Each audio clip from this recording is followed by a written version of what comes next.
Hello, ma'am and sir. Have a pleasant day. It's my pleasure to introduce myself to you. My name is J.F. Progosa from Philippines.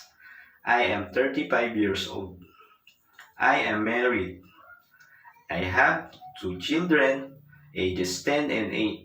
My height is 165 centimeters. My weight is 73 kilograms. I am secondary graduate and I also graduated in 3 months vocational course in TESDA.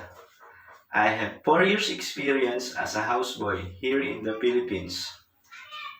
I serve 3 members of the family with 2 adults and 1 child.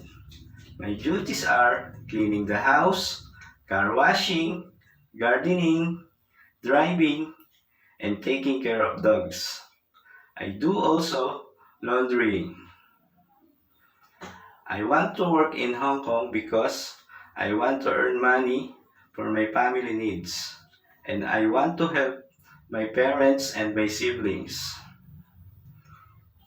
To my future employer, if you choose me, I promise I do my best and I'm honest, hardworking, self-motivated person with positive attitude towards career in life. I am looking forward to work with you as soon as possible. Thank you very much, ma'am and sir. God bless.